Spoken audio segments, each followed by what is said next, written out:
Buenas noches, hermanos de la Iglesia de San Mateo Jalpa, en la Alcaldía de Xochimilco, de la Ciudad de México, y de las iglesias hermanas de Yecapixtla y San Pedro Tlalmimilulpan en el estado de Morelos, y de Rancho Alegre, Agua de Niño y Río Sapo en el estado de Oaxaca, hermanos de otras congregaciones y amigos. Los saludo nuevamente con el gozo por la bendición de poder comunicarnos a través del canal oficial de nuestra congregación, recordándoles a mis queridos hermanos de Morelos que este fin de semana hay culto el sábado en San Pedro Tlalmimilulpan a las 5:30 de la tarde y en Yecapixtla el domingo a las 10:45 de la mañana. Amados hermanos, hoy vamos a hablar acerca del arrebatamiento o rapto de la Iglesia y es necesario que nos planteemos algunas preguntas. ¿Será bíblica esta doctrina? ¿Sucederá antes, en medio o al final de la gran tribulación? ¿Cuál es la final trompeta de la cual habla el apóstol Pablo? ¿Se referirá a la séptima trompeta del Apocalipsis? Este tema es realmente profundo e interesante y vamos a tratar de responder a cada una de estas preguntas que se han planteado sobre el asunto. Antes de comenzar, le pido, amado hermano, hermana, en el amor y en el Señor, que ahí donde usted se encuentre, incline su rostro y cierre sus ojos para pedirle a Dios que nos dé la sabiduría y el entendimiento suficientes para compartir adecuadamente y entender su palabra que ha de ser enseñada el día de hoy.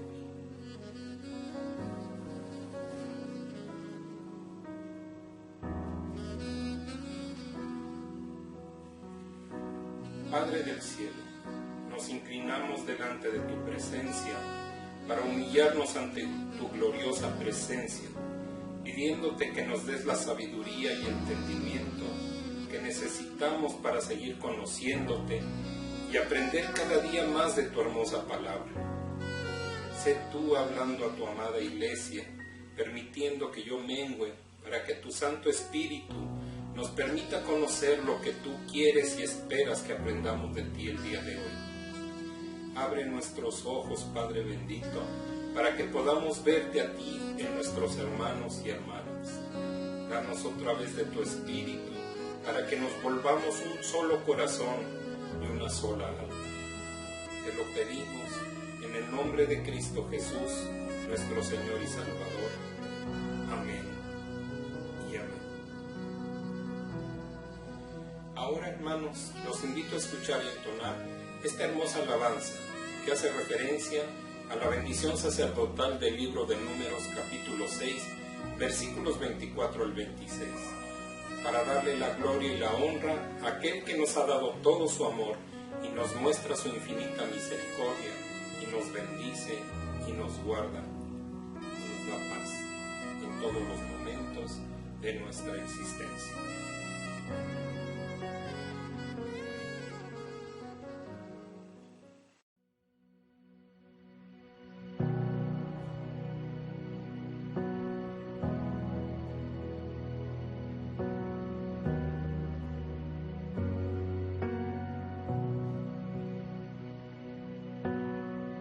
Dios te guarde y bendiga, que extienda su amor y te muestre favor. Dios te mire con agrado y te dé paz.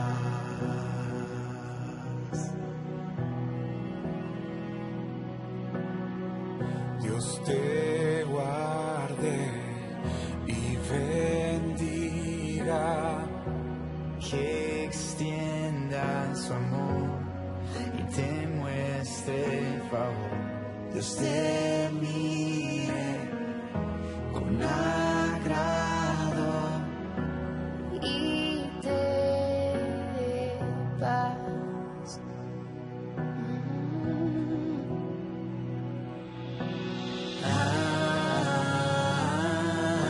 Amén.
con su gracia hasta 1000 generaciones. Tu familia y tus hijos y los hijos de tus hijos, que te cubran con su gracia hasta 1000 generaciones. Tu familia y tus hijos y los hijos de tus hijos, que te cubra con su gracia hasta 1000 generaciones. Tu familia y tus hijos y los hijos de tus hijos. Su presencia te acompañe donde quiera que tú vayas y te llene, te rodee, va contigo de mañana y de noche, en tu entrada y salida, en tu llanto y alegría.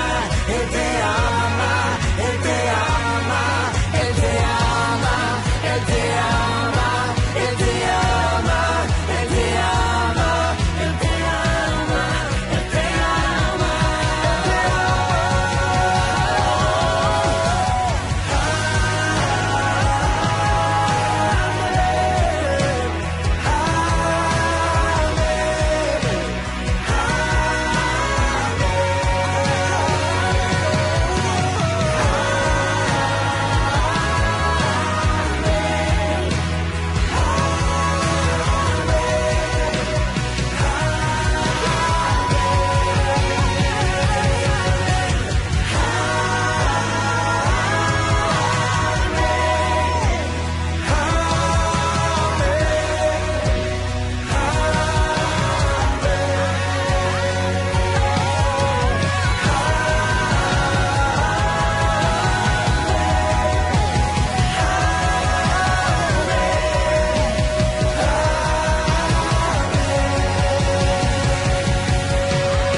Ninguna otra porción de la Sagrada Escritura presenta tanta dificultad de interpretación como el libro de Apocalipsis. A través de la historia se han hecho muy diferentes interpretaciones que se pueden clasificar en 4 grupos generales. La primera de ellas es de aquellos que la mayor parte de las profecías del libro se han cumplido ya en pasadas edades de la Iglesia. De esta forma, ellos encuentran en cada visión o profecía el cumplimiento en los acontecimientos del primer siglo del cristianismo. La segunda clasificación es de un grupo conocido como histórico, que consideran estas profecías como delineación de los grandes rasgos de la historia del mundo y de la Iglesia. Consideran la narración como una historia seguida que no ha tenido interrupción desde la edad apostólica hasta el fin. Algunos de estos intérpretes aseguran que, dadas las condiciones de los judíos en nuestros días, estamos viviendo el derramamiento de las copas de las que nos habla el capítulo 16 del libro del Apocalipsis. La tercera clasificación es llamada idealista o modernista, quienes consideran el Apocalipsis como el desenvolvimiento de grandes principios en la lucha constante entre el bien y el mal, que no se debe esperar el cumplimiento literal ni real de las predicciones que hace, sino que solo son símbolos de los acontecimientos diarios de la vida y de esta lucha constante. La cuarta clasificación es la llamada futurista, con la cual yo concuerdo totalmente, que considera la totalidad de las profecías contenidas en los capítulos 4 al 22 como referencia en un sentido estricto y completo a los últimos días. No obstante, es importante destacar que en esta última clasificación hay también diferentes interpretaciones en cuanto al momento en que sucederán algunas situaciones que iremos viendo en la exposición de esta palabra.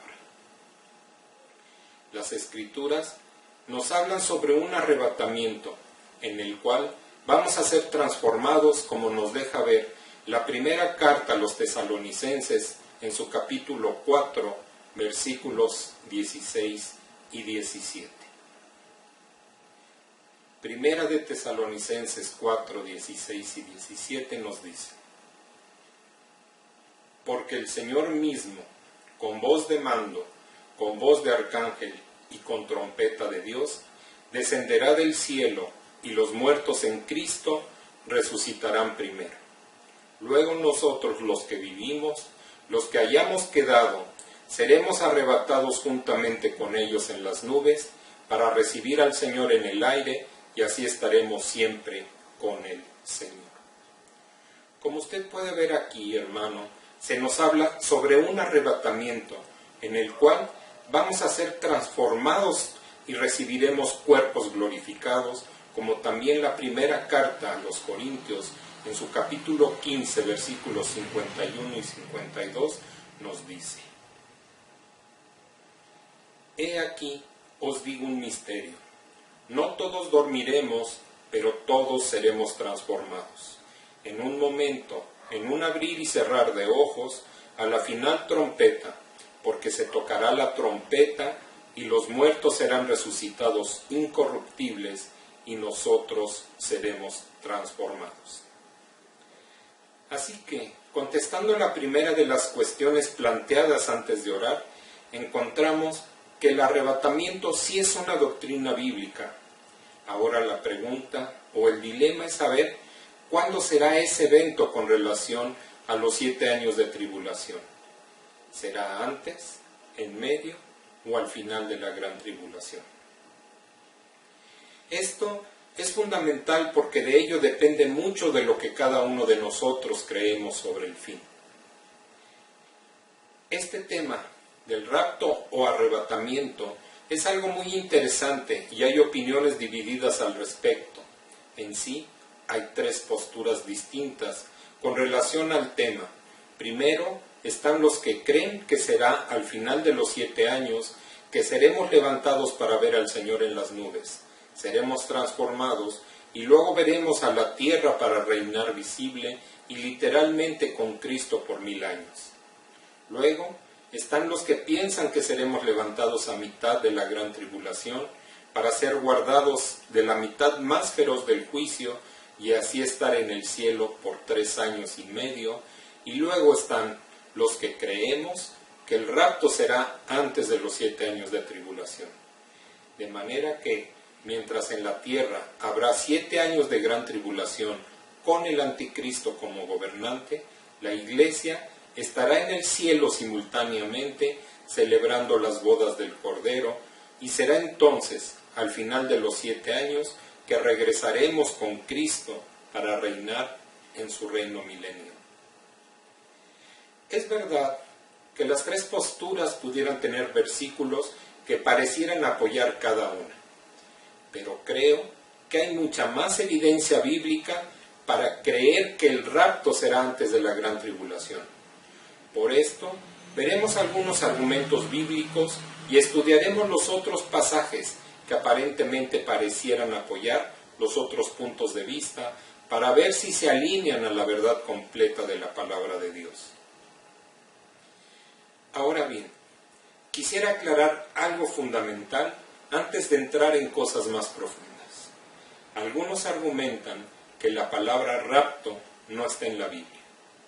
Y quiero decirles que tienen razón, pero no es incorrecto usarla. En realidad otras palabras o términos que usamos diariamente en las iglesias, como Trinidad, Reino Milenial, o hasta la palabra Biblia incluso, no existen en las Escrituras, pero son términos teológicos que usamos para referirnos a verdades que la Biblia sí enseña. La palabra usada originalmente en la primera carta de los Tesalonicenses, capítulo 4, versículo 17, es arpazo, que proviene del griego y significa ser arrebatado o raptado. Se escribe con H, arpa y con Z, arpazo, pero se pronuncia arpazo. De hecho, si usted busca la definición de esta palabra, encontrará que uno de los sinónimos es raptar. Así que sí es correcto decir arrebatamiento o rapto. Un experto en el griego explicó que la mejor ilustración para comprender esta palabra en griego es la de un niño que está jugando en la calle y va a ser atropellado por un carro, pero alguien lo jala con urgencia y lo salva del desastre. Por eso, harpazo tiene que ver con sacar con urgencia a alguien de un peligro inminente. Y eso es lo que realmente Cristo hará, sacarnos de la ira que vendrá sobre la tierra en la gran tribulación. Esto es lo primero que debemos comprender sobre este tema. Dios no permitirá que su iglesia sufra la ira y juicio que le pertenece al mundo impío. La carta a los Romanos, capítulo 5, versículo 9, nos dice que seremos salvos de la ira. Leamos.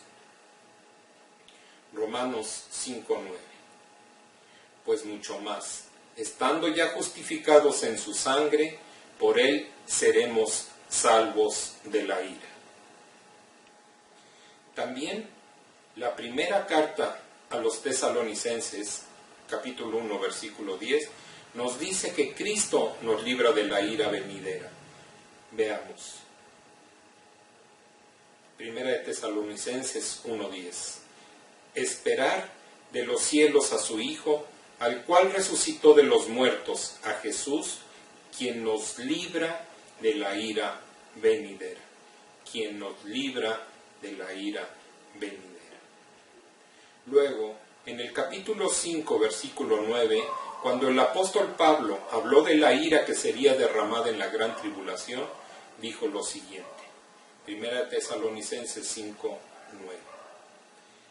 Porque no nos ha puesto Dios para ira, sino para alcanzar salvación por medio de nuestro Señor Jesucristo. Algo fundamental que nos hará entender por qué Dios no permitirá que su iglesia sufra la gran tribulación es comprender su carácter y cómo Él obra en tiempo de juicio. Para saber eso, solo debemos analizar dos ejemplos, el de Noé y Lot. En el tiempo de Noé, Dios se enojó tanto contra el mundo impío que decidió derramar su ira sobre la tierra a través de un diluvio que arrasaría con todo ser viviente. Pero Noé halló gracia delante de Dios y fue por eso que fue salvado por el Señor. Lo curioso es que Dios no derramó el juicio hasta que Noé y su familia habrían entrado en el arca y estuvieran a salvo. Una vez que ellos entraron, Dios mismo cerró la puerta e inmediatamente comenzó el juicio sobre los pecadores. Varios versículos del capítulo 7 del libro de Génesis nos deja ver sobre esto. Génesis capítulo 7, versículos 1, 4 y 5, 7, del 9 al 12, 22 y 23, que vamos a dar lectura. Dijo luego Jehová a Noé, entra tú y toda tu casa en el arca, porque a ti he visto justo delante de mí en esta generación. Porque pasados aún 7 días, yo haré llover sobre la tierra 40 días y 40 noches, y raeré de sobre la faz de la tierra a todo ser viviente que hice. E hizo Noé conforme a todo lo que le mandó Jehová. Y por causa de las aguas del diluvio, entró Noé al arca y con él sus hijos, su mujer y las mujeres de sus hijos. De 2 en 2 entraron con Noé en el arca macho y hembra, como mandó Dios a Noé. Y sucedió que al 7º día las aguas del diluvio vinieron sobre la tierra. El año 600 de la vida de Noé, en el mes segundo, a los 17 días del mes, aquel día fueron rotas todas las fuentes del grande abismo, y las cataratas de los cielos fueron abiertas. Y hubo sobre la tierra 40 días y 40 noches. Todo lo que tenía aliento de espíritu de vida en sus narices, todo lo que había en la tierra, murió. Así fue destruido todo ser que vivía sobre la faz de la tierra, desde el hombre hasta la bestia, los reptiles y las aves del cielo, y fueron raídos de la tierra, y quedó solamente Noé y los que con él estaban en el arca. De la misma manera, en el caso de Lot, Dios había decidido derramar juicio sobre Sodoma, Gomorra y otras ciudades impías. Sin embargo, Dios no derramó fuego hasta que Lot y su familia habían sido sacados por los ángeles y puestos a salvo. Génesis, en su capítulo 19, versículos del 18 al 22 y 29, nos hablan sobre esto.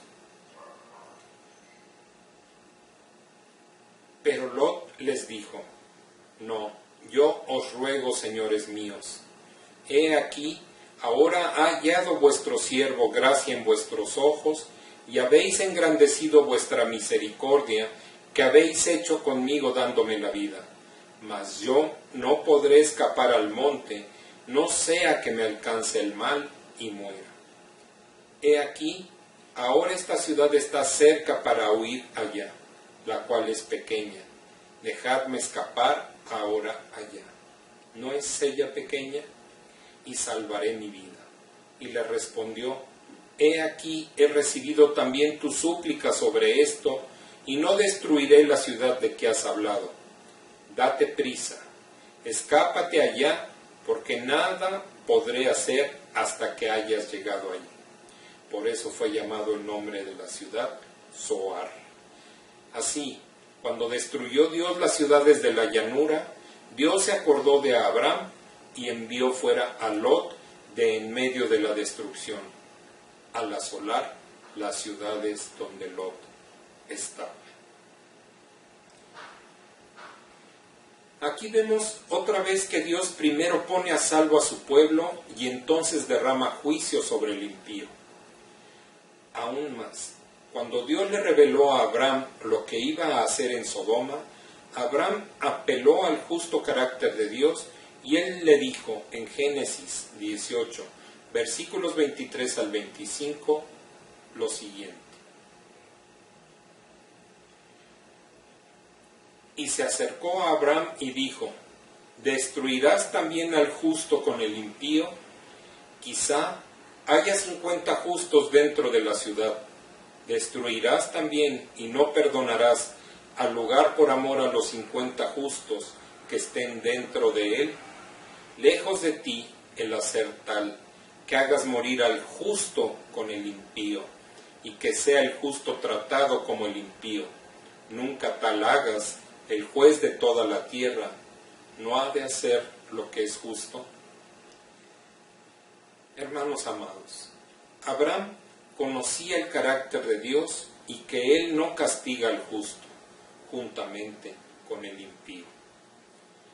Quizás alguien pudiera argumentar que la iglesia primitiva y los apóstoles fueron perseguidos y muertos como mártires, y que por lo tanto nosotros no somos mejores que ellos y también tenemos que ser perseguidos por el anticristo y sufrir los juicios de la gran tribulación.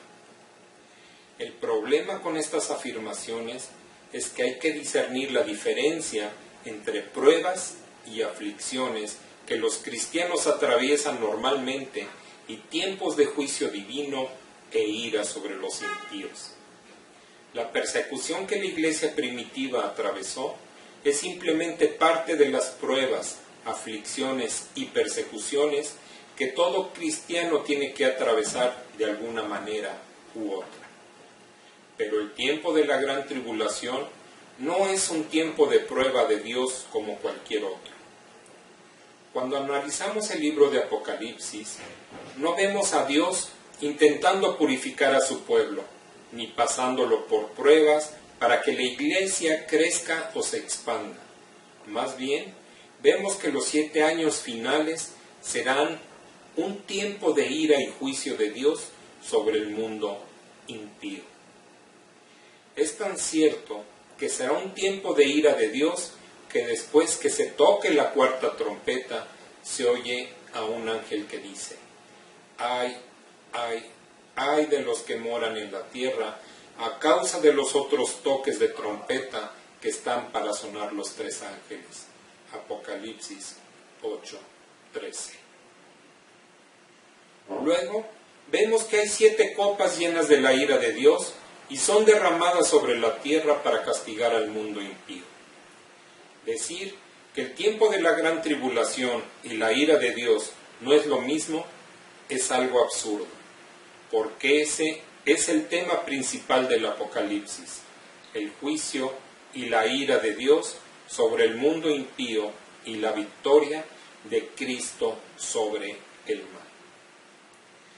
El apóstol Pablo dijo en su primera carta a los Tesalonicenses, capítulo 5, versículo 3, esto que vamos a leer: que cuando digan paz y seguridad, entonces vendrá sobre ellos destrucción repentina, como los dolores a la mujer encinta, y no escaparán. Aquí vemos que dice que vendrá la destrucción sobre ellos, los impíos, no sobre nosotros los cristianos. Como podemos ver con estos ejemplos, Dios hace diferencia entre el justo y el impío. Por lo tanto, no tiene ningún sentido que el pueblo puro y santo que se ha guardado para Dios tenga que ser perseguido por el anticristo en un tiempo de ira y juicio de Dios. Jesús dijo a la iglesia de Filadelfia, la cual de hecho nos representa a nosotros, la iglesia cristiana, los cristianos verdaderos de este último tiempo, en el libro de Apocalipsis, capítulo 3, versículo 10. Por cuanto has guardado la palabra de mi paciencia, yo también te guardaré de la hora de la prueba que ha de venir sobre el mundo entero, para probar a los que moran sobre la tierra. Fíjese que no dice, te guardaré en la hora de la prueba, sino te guardaré de la hora de la prueba. En otros pasajes, donde Dios promete ayudarnos en las pruebas, dice que Él estará con nosotros en la angustia.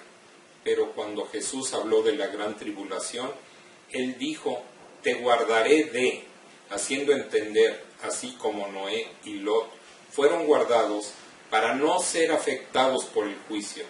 Así también Dios guardará a su iglesia de la gran tribulación. También Jesús dijo en Lucas 21:36, velad, pues en todo tiempo orando, que no seáis tenidos por dignos de escapar de todas estas cosas que vendrán y de estar en pie delante del Hijo del Hombre. Este es un pasaje paralelo al dicho a la iglesia de Filadelfia. Aquellos que se mantengan velando en oración, Cristo les premiará con escapar de la gran tribulación. O sea, como vimos en el significado de harpazo, ser arrebatados del peligro inminente. Pero quizá usted diga, ¿y qué pasa con pasajes como los de la segunda carta de Tesalonicenses en su capítulo 2, versículos del 1 al 4, que dice que Cristo no vendrá sin que primero se manifieste el anticristo? Segunda de Tesalonicenses 2, del 1 al 4. Pero con respecto a la venida de nuestro Señor Jesucristo y nuestra reunión con Él, os rogamos, hermanos, que no os dejéis mover fácilmente de vuestro modo de pensar, ni os conturbéis ni por espíritu, ni por palabra, ni por carta, como si fuera nuestra, en el sentido de que el día del Señor está cerca. Nadie os engañe en ninguna manera, porque no vendrá sin que antes venga la apostasía y se manifieste el hombre de pecado, el hijo de perdición, el cual se opone y se levanta contra todo lo que se llama Dios o es objeto de culto. También que se siente en el templo de Dios como Dios, haciéndose pasar por Dios. Entendemos que el rapto y la segunda venida de nuestro Señor Jesucristo son dos eventos distintos que están separados por 7 años. El arrebatamiento es secreto y muy rápido. La segunda venida de Cristo es visible y todo ojo le verá. Ese pasaje de Tesalonicenses que acabamos de leer se refiere a su segunda venida visible, lo cual será 7 años después del rapto. También otro pasaje que ha creado confusión es el de Mateo 24, donde Jesús habla sobre la persecución y recomienda huir y demás. Sin embargo, ese pasaje hace alusión específica al pueblo de Israel, que serán perseguidos por el anticristo. La semana 70, que se menciona en el libro de Daniel y que corresponde al periodo de la gran tribulación, nos deja ver que será el escenario de un trato directo de Dios con el pueblo judío para restaurarlos y volverlos a Él. Según la Biblia, el tiempo de los gentiles termina con el arrebatamiento y comienza ahí la última semana de Daniel. Por eso, en la carta a los Romanos, en su capítulo 11, versículo 25, nos dice lo siguiente: porque no quiero, hermanos, que ignoréis este misterio, para que no seáis arrogantes en cuanto a vosotros mismos, que ha acontecido a Israel endurecimiento en parte, hasta que haya entrado la plenitud de los gentiles. O sea, hasta que termine el tiempo de los gentiles y luego todo Israel será salvo. Desde Apocalipsis 6 y hasta Apocalipsis 20, la Iglesia no aparece en ninguna parte, lo que nos confirma que será un trato de Dios específicamente directo con el pueblo de Israel. De hecho, el anticristo no puede manifestarse y reinar hasta que la Iglesia sea levantada, porque el pueblo de Dios, lleno del Espíritu Santo, es una fuerza demasiado poderosa que el anticristo no puede derrotar, sabiendo que va a ser su aparición en algún momento de la historia. Dice la Sagrada Escritura en la segunda carta a los Tesalonicenses, capítulo 2, versículos del 6 al 8. Y ahora vosotros sabéis lo que lo detiene, a fin de que a su debido tiempo se manifieste, porque ya está en acción el misterio de la iniquidad. Solo que hay quien al presente lo detiene, hasta que él a su vez se ha quitado de en medio, y entonces se manifestará aquel inicuo, a quien el Señor matará con el espíritu de su boca, y destruirá con el resplandor de su venida. Creo que quien lo detiene es el pueblo de Dios. Notemos que se le da carácter y personalidad a ese que le retiene, o sea que se refiere a alguien y no a un sistema político o algo semejante.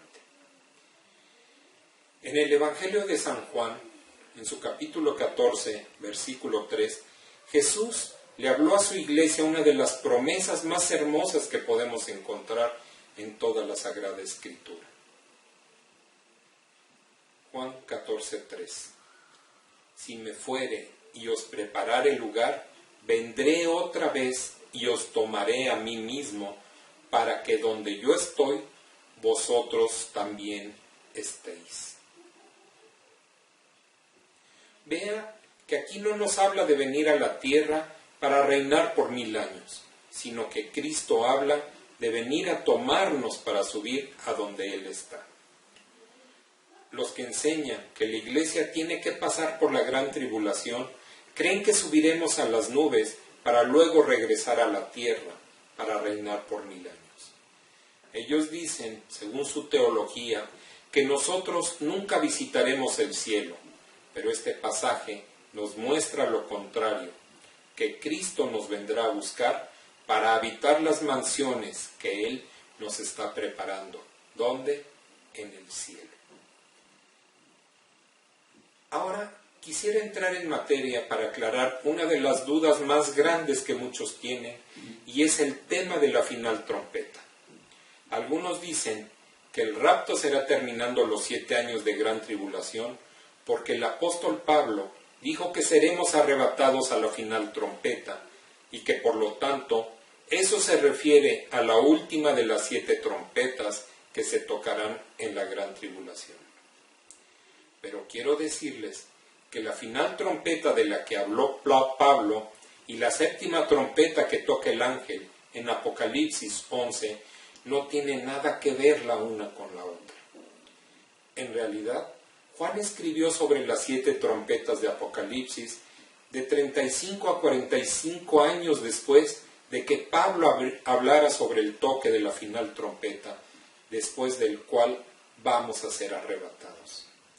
Cuando Pablo habló sobre la final trompeta, ninguno de los hermanos judíos de Corinto o Tesalónica le respondieron en carta para preguntarle qué significaba esa trompeta final, ya que varios de ellos eran judíos convertidos y sabían lo que significaba. Por eso, considero que la final trompeta se refiere a las fiestas de las trompetas que los judíos celebran, llamadas según la Torá Yom Teruah, y según la tradición judía denominada Rosh Hashanah, ya que esa es una de las 7 fiestas principales de los judíos.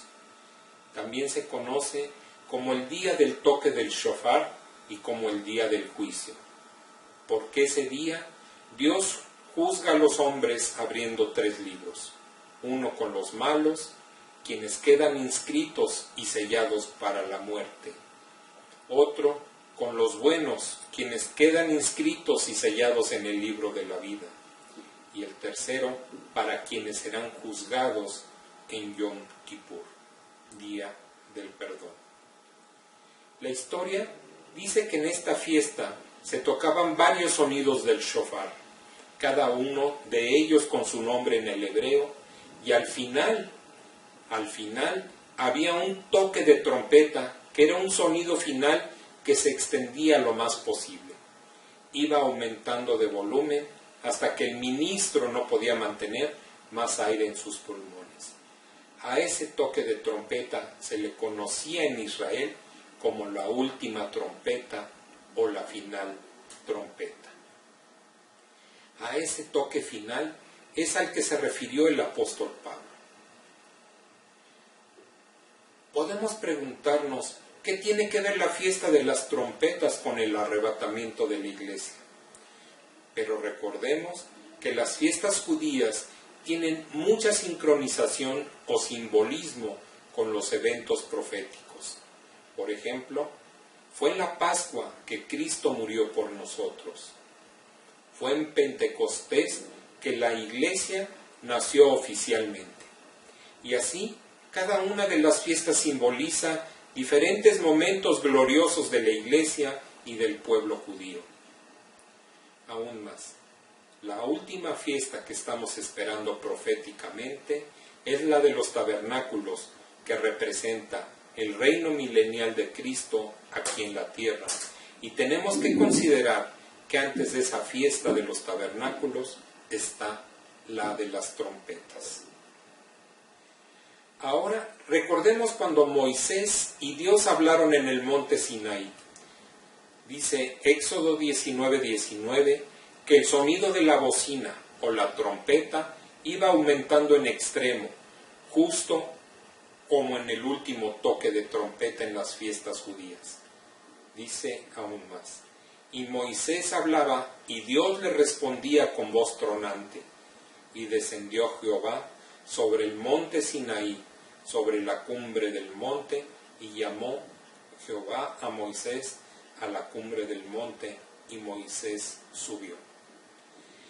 Este pasaje de que el toque de trompetas fue aumentando en extremo hasta que Dios descendió al monte y Moisés subió, es una ilustración perfecta sobre lo que sucederá en el rapto. La trompeta final será tocada y entonces subiremos a las nubes para encontrarnos con Cristo. Así que la final trompeta no tiene nada que ver con la séptima trompeta de la visión de Juan. Pablo nunca habló de eso y Juan lo escribió muchos años después. Si así fuere, entonces se haría muy fácil calcular el tiempo desde que empezara a reinar el anticristo y así saber el año y el mes exacto en que Cristo regresaría. Pero la Iglesia ha creído siempre en el regreso del Señor como algo eminente, como algo que podría suceder hoy mismo. Si no, no tendría algún sentido lo que Jesús les dijo a sus discípulos en Mateo 24:36. Pero del día y la hora nadie sabe, ni aun los ángeles de los cielos, sino solo mi Padre. Algo adicional que me gustaría compartirles es acerca de los 7 sellos.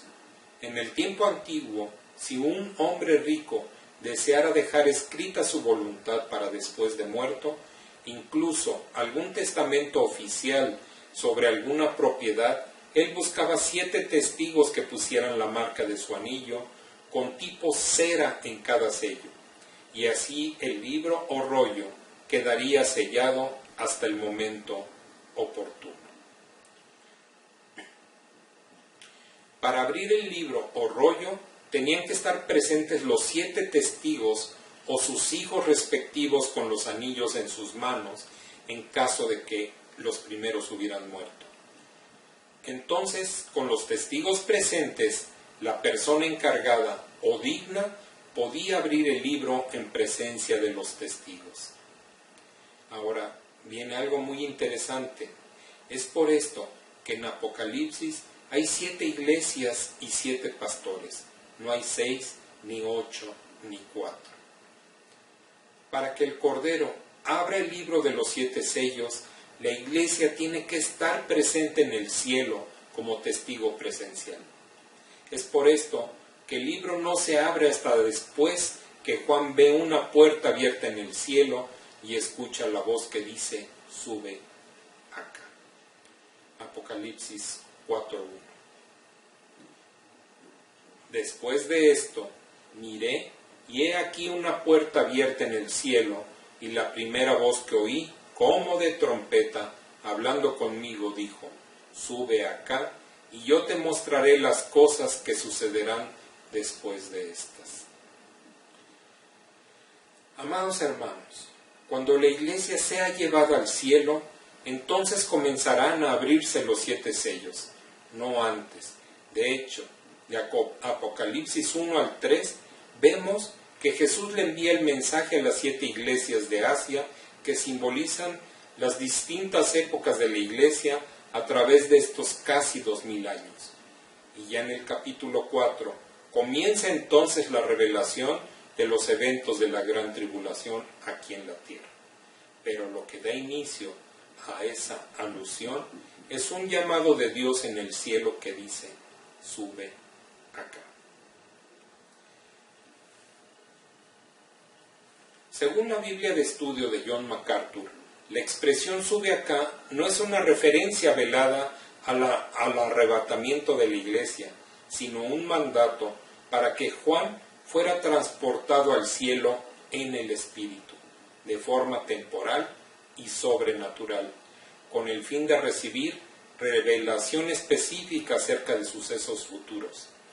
Sin embargo, la expresión que se señala enseguida, cosas que sucederán después de estas, de acuerdo al bosquejo dado en Apocalipsis 1:19, da inicio a la tercera y última sección del libro, en la que se describen los acontecimientos que tendrán lugar al terminar la era de la iglesia.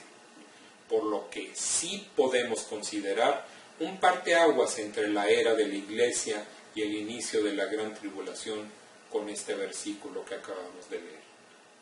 Por esto es que el arrebatamiento será el evento que dará inicio a los 7 años de tribulación aquí en la tierra.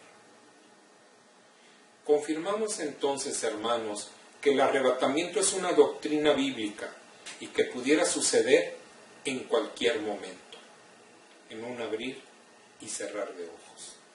En la Biblia tenemos evidencia ya de algunos arrebatamientos, como el de Enoc, quien fue llevado al cielo sin ver muerte. De igual forma, Elías, que fue subido en un carro de fuego, o el mismo Señor Jesús, quien 40 días después de haber resucitado, subió al cielo de manera gloriosa. Así que estemos gozosos, hermanos, porque el Señor viene pronto por nosotros. Maranata. Amén, aleluya, gloria a Dios. Ya las profecías bíblicas se han alineado. Israel se ha restaurado políticamente. Cristo está a la puerta. Así que animémonos unos a otros con estas palabras. Finalmente, quiero sugerirles que tengamos madurez espiritual respecto a aquellos que piensan distinto sobre este tema, para no usarlo como división dentro del cuerpo de Cristo. Estos temas no deberían enemistarnos ni llamar apóstatas o falsos maestros a otros hermanos de la fe que no comparten nuestra misma interpretación sobre la escatología. Más bien, debemos escudriñar más las Sagradas Escrituras, pedirle a Dios revelación y que el Espíritu Santo sea quien guíe nuestra vida y permanecer firmes en la fe, para que en cualquier momento que Cristo venga por nosotros podamos irnos con Él. Les dejo esta reflexión. El que no esté dispuesto a padecer por Cristo, tampoco está listo para irse en el rapto. Y el que no esté viviendo en santidad para irse en el rapto, tampoco tendrá valor para dar la vida por nuestro Señor Jesucristo. Oremos para darle gracias a Dios por este tiempo que Él nos ha permitido de compartir su gloriosa palabra.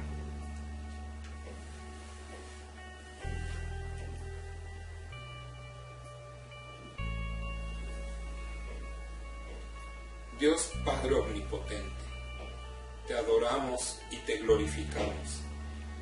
Te pedimos conocer y entender a tu Hijo Jesús como el Mesías y estar seguros que Él vendrá por cada uno de nosotros, reconocerlo como nuestro Rey de Reyes y Señor de Señores, así como amarlo y adorarlo como el verdadero Dios que nuestro Señor Jesucristo es, y seguirlo como el Salvador de quienes hemos creído en Él. Nos humillamos buscando tu rostro, arrepintiéndonos de nuestros pecados, sabiendo que desde los cielos inclinas amorosamente tu oído para escucharnos y perdonarnos. Gloria al Padre, gloria al Hijo y gloria al Espíritu Santo. Amén, amén y amén.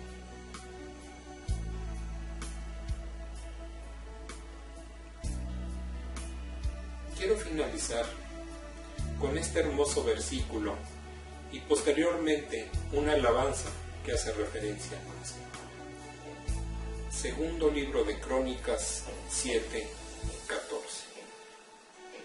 Si se humillare mi pueblo, sobre el cual mi nombre es invocado, y oraren y buscaren mi rostro, y se convirtieren de sus malos caminos, entonces yo oiré desde los cielos y perdonaré sus pecados y sanaré su tierra.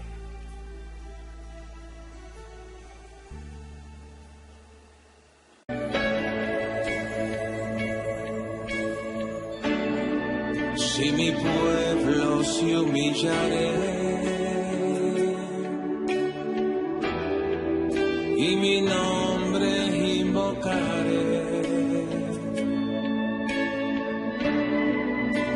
buscaré en mi rostro. Yo su tierra sanaré. Si mi pueblo se humillare y mi nombre invocaré y buscaré en mi rostro, yo su tierra sanaré. Tú me levantarás,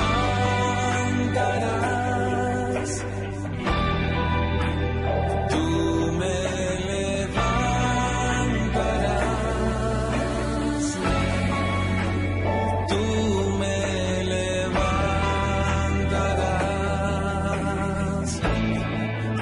aunque débil soy.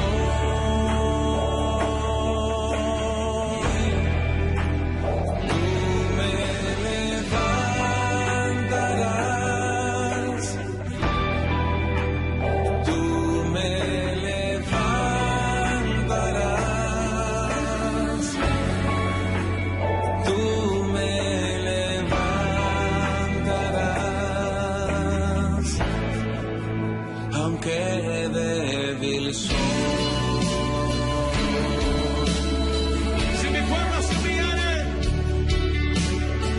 habrá alguien que se humille esta noche en su presencia.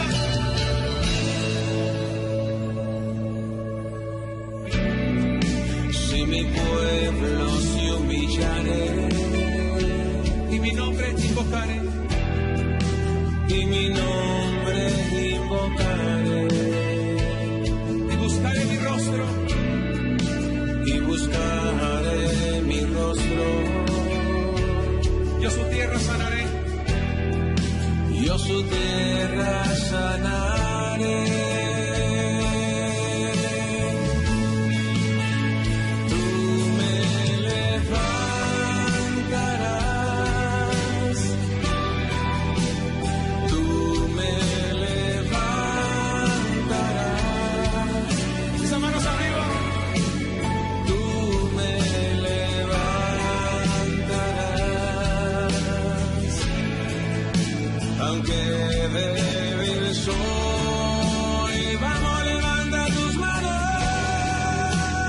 Tú me levantarás,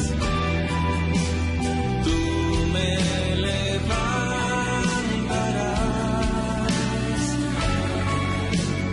tú me levantarás. Que la gracia de nuestro Señor Jesucristo, el amor de Dios el Padre y la comunión con su Santo y bendito Espíritu permanezcan con ustedes hoy y siempre. Amén y amén.